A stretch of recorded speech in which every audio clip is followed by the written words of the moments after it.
Je m'appelle Abdoul Aziz Lamassal, habitant de Kermas, président de l'ASC Kermas. Si yéen a ngi waajal xew-xew bu mag bëccëgu faj wala wér-gu-yaram ëllëg lan moo ko waral. waaw boo seetloo ni tey quartier Kermas nekk quartier boo xamante ni ci Tivaouane quartier boo am tur la bon ñu def 72 heures boo xamante ni ñu ngi ci dooree don de sang ñu xam ni maye deret maanaam ñu xool ni Tivaouane soxla nañu ay bague de sang. am nañu feebar ñu bëri ñoo xam ne am nañu problème mu deret ñu ni pourquoi pas du ñu organiser 72 heures yoo xam dañ koy ubbee ku ci ne ñëw jël sa deret maye ko joxe ko pour dimbali nit pour sauver doomu aadama loolu moo waral ñu ubbee tey ji nga xamante ni mooy àjjuma journée boo xamante ni dañ ci maye deret.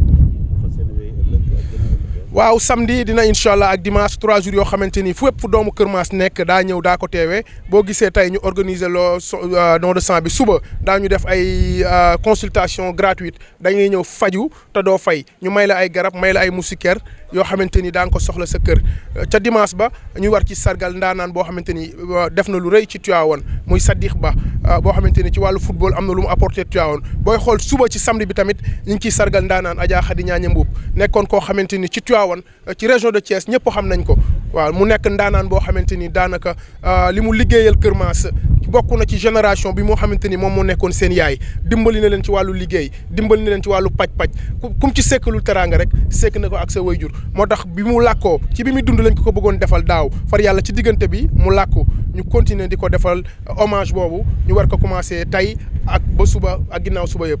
lan moo war a doon taxawaayu xale yi Kermas wala sax wala xale yi mag ñi si développement Tivaouane.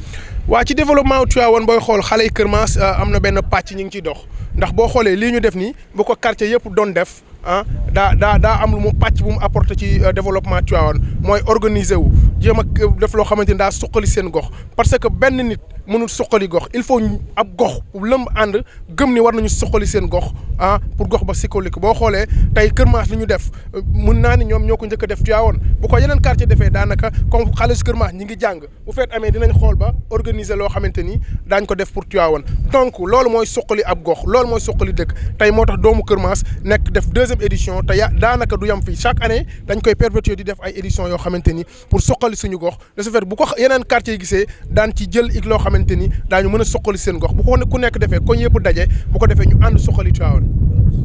ministre de la République si biir quartier yombul trop ndax loolu bien vrai que le ministre Abdou Ndéné c'est ministre de la République ndax loolu en retour am na lu ngeen war a delloo njukkal nguuru Sénégal président Macky Sall.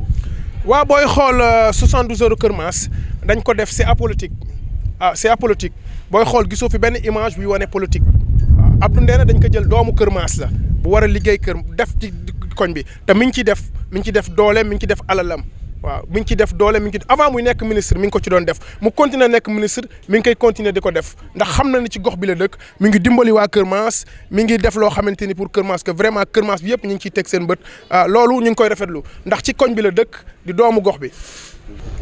Voilà, présente-nous un peu disons le mouvement et dans quel cadre vous mettez ces journées de consultation médicale gratuite qui démarrent ce samedi. Bon, c'est dans le but de travailler dans le social parce qu'on a remarqué à ces temps-ci, bon, dans les hôpitaux, il y a des problèmes de sang. Bon, on a dit, bon, pourquoi pas commencer par chacun donne du sang pour sauver une vie. Bon, c'est ça qui nous a permis d'organiser une journée spécialement dédiée pour donner du sang à une vie. C'est la seule activité. Bon, il y aura beaucoup d'activités. Bon, comme après les dons de sang, durant l'après-midi, on va faire une conférence avec Oussas Lamindien, Oussas Oumam Ousmane Sy. Bon, c'est ça pour la journée du vendredi. Bon, après le lendemain, on va attaquer le jour du samedi.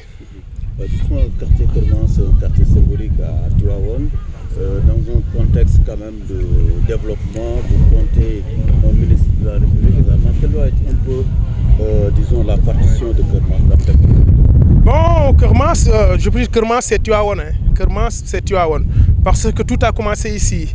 Dans les années précédentes, on avait tous les chefs de canton habitaient Kermas. C'est pourquoi ce quartier même porte le nom d'un vieux chef de canton qui est notre grand-père, Aladji Massamba Sall.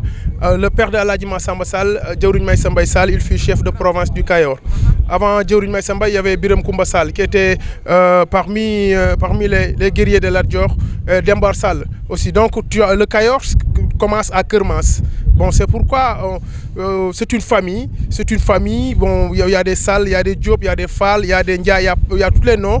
Mais au plus fond, quand tu creuses, tu verras que c'est Sall. Bon, c'est ça qui donne le but à chaque. On ne peut pas rester des années sans avoir un directeur général ou un ministre ou un député. Parce que c'est toute la famille. Quand tu peux être un Diop, être de la famille Sall. Tu peux être un Ndiaye, être de la famille Sall. Tu peux être un Fall, un Faye, faire partie des membres de la famille Sall. Voilà. Mais maintenant, le Sénégal est indépendant quand même avec une république.